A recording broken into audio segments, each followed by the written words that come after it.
어제 그리고 또 한 며칠 동안 우리가 입다를 좀 살펴보고 있지 않습니까? 그러니까 입다는 잘못된 서원으로 인해서 그 딸을 죽음으로 내모는 비정한 아버지, 그리고 하나님 아버지의 뜻을 모르는 그 무지한 아버지의 모습을 보게 되는 거죠.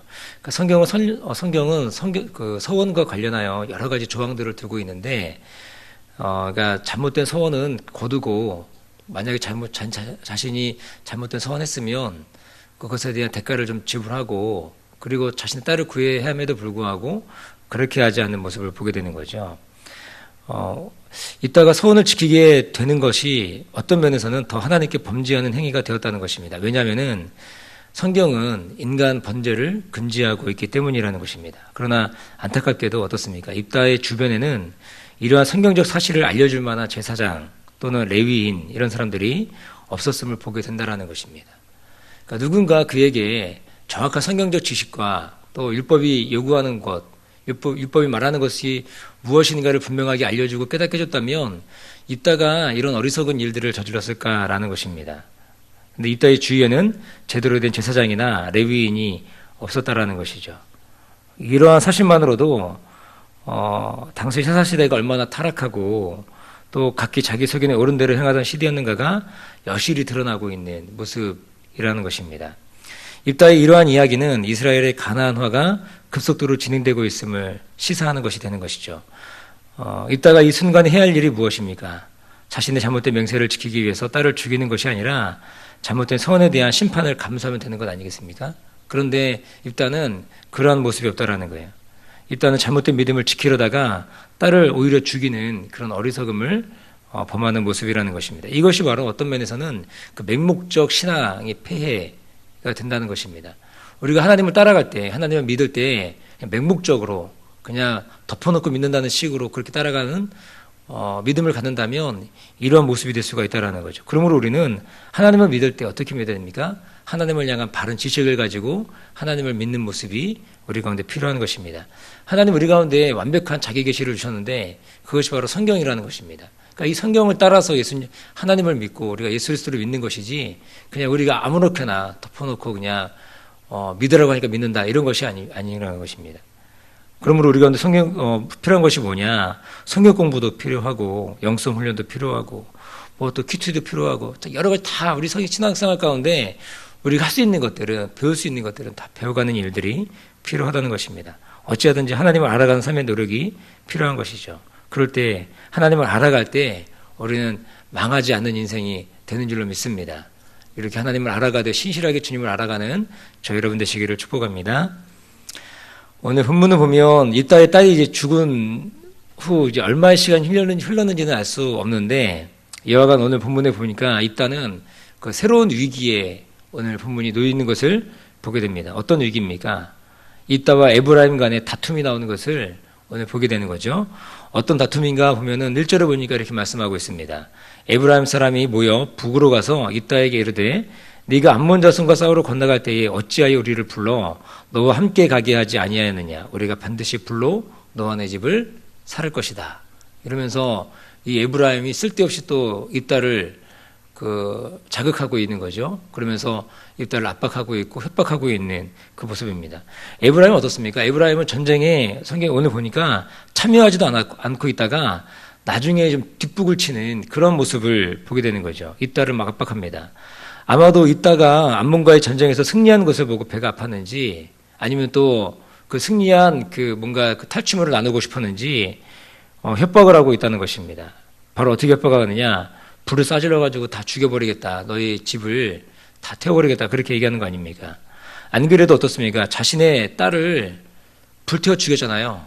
번제로 불태워 죽였는데, 근데 그런 상황에 불로 너와 가족들을 다 태워 죽이겠다라고 얘기하고 있는 이 에브라임의 이 협박이다라는 거죠. 에브라임을 입다가 가만히 두겠느냐? 막 그렇게 이제 막 협박하는 것입니다. 입다가 그 얘기를 듣고 가만히 있겠습니까? 가만히 있지 않는다라는 거죠. 그러니까 이러한 에브라임이 뒷북치는 모습은 오늘만 나오는 것이 아니죠. 이 사사기를 보면은 여기만 등장하는 것이 아니고, 우리가 잘 알듯이 예전에 보니까 기드온 당시에도 에브라임과 똑같은 이유로 기드온에게 강력한 항의를 했던 것을 우리가 알 수 있다는 것입니다. 여러분 기억이 잘 안 나시겠죠. 이 에브라임이 그 기드온 당시에도 기드온이 전쟁을 하러 나가는데 이 에브라임이 안 나가거든요. 근데 나중에 전쟁 승리하고 돌아오고 나니까 똑같이 오늘과 똑같은 방법으로 나와가지고 이렇게 항의하고 있다라는 겁니다. 그러면서 전쟁에 나가면서 자신들을 부르지 않았느냐라고 얘기하는 거죠. 근데 기드온은 어떤 사람이에요? 기드온은 유한 사람입니다. 자기를 막 주장하거나 내세운 사람이 아니었다라는 거예요. 그래서 에브라임을 어떻게 합니까? 달래고 구슬립니다. 야, 너희가 에브라임 포도가 만물 포도가 우리보다 더 낫지 않느냐? 끝물 포도가 우리 만물 포도보다 더 낫지 않느냐? 네가 참 훌륭하다. 막 이렇게 하면서 그를 막 구슬리는 입니다. 그런데 오늘 입다는 어떤 사람이에요? 잡녀들과 함께 자란 거친 사람이고 하나님께 잘못된 소원을 드렸음에도 불구하고 철회하지 않고 자신의 딸을 죽이는 비정한 사람. 그러니까 한번 맹세한 것은 뭐 끝까지 지키는 사람. 이런 입다라는 겁니다. 이런 입다에게 에브라임이 시비를 걸어왔으니 입다가 이제 어떻게 하겠느냐라는 거예요. 입다가 가만히 있겠느냐라는 겁니다. 오늘 본문 2절과 3절을 보면 이렇게 말씀합니다. 입다가 그들에게 이르되 나와 나의 백성이 암몬 자손과 크게 다툴 때에 내가 너희를 불렀다는 거예요. 너희를 불렀는데 너희가 나를 그들의 손에서 구원하지 아니한 거로 내가 너희의 구원치 아니하는 것을 보고 내 생명을 돌아보지 아니하고 건너가서 암몬 자손을 쳤더니 여호와께서 그들을 내 손에 붙이셨거늘 너희가 어찌하여 오늘날 내게 올라와서 나로 더불어 싸우고자 하느냐 이렇게 얘기하는 거죠. 처음에 구원 요청했다는 거 아니었다는 거예요. 했다는 거죠. 했는데 너희들이 그때는 응답하지 않다가 지금 내가 목숨을 걸고 내 생명을 걸고 그들과 전쟁해가지고 하나님 나에게 승리를 주셔가지고 이렇게 왔는데 오늘날 네가 나와 더불어 싸우고자 하는 거냐 이렇게 얘기하는 거 아닙니까? 그러니까 도와달라고 할 때는 언제고 암몬과 죽기 살기로 싸워서 승리하고 났더니 왜 지금 와서 딴소리 하느냐 이렇게 얘기하는 것입니다. 그리고 우리가 방금 전에 살폈듯이 자신의 딸을 불로 죽인 상처가 있잖아요. 번제로 태워 죽인 상처가 있는데 그 상처를 다시 한번 건드리는 이런 어리석은 이 에브라임을 본다는 겁니다. 그래서 불태워 죽이겠다는 협박을 하고 있는 이 모습이라는 거죠.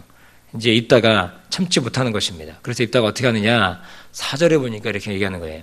입다가 길앗 사람을 다 모으고 에브라임과 싸웠더니 길앗 사람들이 에브라임을 쳐서 파하였으니 이는 에브라임의 말이 너희 길앗 사람은 본래 에브라임에서 도망한 자로서 에브라임과 므낫세 중에 있다 하였다 이렇게 얘기하는 겁니다. 그러니까 입다는 다시금 길앗 사람들을 징집하는 거예요. 소집합니다. 그리고 에브라임과 전투를 벌이고 이제 결국엔 승리를 하는 거죠. 근데 오늘 4절을 보면 입다가 길앗 사람들과 에브라임과의 전쟁을 한 이유가 또 하나 있다라는 거예요. 그것이 뭐냐면 길앗 사람들을 에브라임에서 도망친 자로 여겼다라는 겁니다. 이 에브라임 사람들은 이 길앗 사람들을 향해서 야 에브라임에서 도망친 사람 아니냐 도망자 아니냐 이렇게 얘기한다는 거죠. 이런 불편한 감정을 가진 입다와 길앗 사람들을 에브라임은 이제 막 건드린 거죠. 막 싸움을 하겠다. 예전에 기드온처럼 자신들을 지켜 세워주길 기대했는지도 모르겠습니다. 그런데 입다가 어떤 사람이에요? 입다가 기회가 싶었다라는 거죠. 그리고 자신의 딸을 그렇게 죽이고 나서 얼마나 상심해 있었겠습니까? 그러니까 예를 들면 이런 비유가 적절한지 모르겠는데 울고 싶은 아이 뺨 때린 격이었죠. 안 그래도 화풀이 대상을 찾고 있는데 이제 이 에브라임이 기름을 부은 거 아닙니까? 그래서 전투를 치렀고 이때 전투로 인해서 에브라임 지파가 몇 명이 죽었느냐? 우리 7절을 보면은 6절인가요? 보면은 42,000명이 죽었다라고 성경은 얘기하고 있거든요. 그러니까 어마어마한 숫자가 에브라임 사람들이 다 전멸시켜 버린 거죠. 그렇게 이 입다와 길앗 사람들이 이 에브라임 사람들을 다 이제 죽이는 그 모습이 있다라는 겁니다. 이 입다와 길앗 사람들이 어떻게 에브라임 사람들을 끝까지 막 색출하느냐? 전쟁을 치르고 난 다음에 전쟁이 끝나고 난 다음에 이제 도망간 테러를 차단하는 거 아닙니까? 테러를 차단하고 나서 그리고 나서 이제 그 나루의 길목을 차단하고 이제 얘기를 하는 거죠. 야, 너 어디 사람이냐? 너 에브라임 사람 아니냐? 그러면은 아니다 그러면 이 십볼렛이라는 발음을 하라는 거 아닙니까? 그렇게 해가지고 그 발음을 못하게 되면 다 갖다가 이제 죽이는 모습이라는 거예요. 우리 5절과 6절 같이 한번 읽어볼까요? 어떻게 이 입다가 길앗 사람들이 에브라임 사람들을 죽이는지 자 봅니다. 시작. 길앗 사람이 에브라임 사람 앞서 요단 나루턱을 잡아 지키고 에브라임 사람이 도망가는 자가 말하기를 청컨대 나로 건너게 하라 하면 그에게 묻기를 네가 에브라임 사람이냐 하여 그가 만일 아니라 하면 그에게 이르기를 십볼렛이라 하라 하여 에브라임 사람이 능히 구음을 바로하지 못하고 십볼렛이라면 길르앗 사람이 곧 그를 잡아서 요단 나루턱에서 죽였더라. 그때에 에브라임 사람의 죽은 자가 4만 2천 명이었더라. 어마어마한 숫자가 죽은 거죠. 이것이 무엇입니까? 그러니까는 그 발음을 가지고, 왜 지역색이 있잖아요. 예를 들면 경상도 사람이 그 쌀이라는 발음을 잘 못하시더라고요. 그죠? 그래서 야, 쌀 해봐. 그런데 살 그럼 어떻게 하는 거예요? 그냥 갖다가 다 이제 처단시키는 거죠. 그런 모습을 얘기하고 있다. 그러니까 일단 이렇게 치밀하게 에브라임 사람들을 다 색출해가지고 다 죽여버리는 그 모습이라는 것입니다. 그러니까 입다가 얼마나 그 잔인한 사람인지가 여기서도 우리가 드러나고 있다. 도망가면 도망간 대로 이겼으니까 내버려두면 되는 거 아니에요? 그런데 끝까지 그들을 색출해가지고 다 죽이는 이런 무지막지한 모습을 보인다는 거죠. 이것을 통해 알 수 있는 것이 무엇이냐면 당시의 지파별로 동족 간의 갈등이 심화되고 있다는 것을 알 수 있다는 거예요. 그러니까 가나안 땅에 살면서도 동족끼리, 그러니까 외부적인 그런 압박에서도 물론 이들이 힘들었지만 이 동족끼리도 이 갈등이 있었다라는 겁니다. 나중에 사사기 20장을 보면 베냐민 지파가 이스라엘 연합 지파의 전쟁이 피하게 되잖아요. 그 살인 사건 때문에 누구예요? 그 레위 첩사건으로 인해서 그 레위인이 자신의 첩을 토막내 가지고 다 보내지 않습니까? 자기 그 지파별로. 그래가지고 그때 몇 명이 죽었느냐? 그 베냐민 지파 몇 명이 죽었느냐?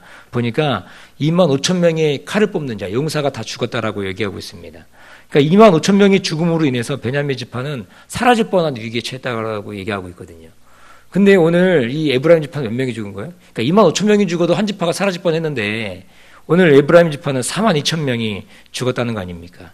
그러니까 에브라임에게도 다시 일어서지 못할 만큼의 큰 타격을 준 사건이 바로 오늘의 이 사건이라는 것입니다.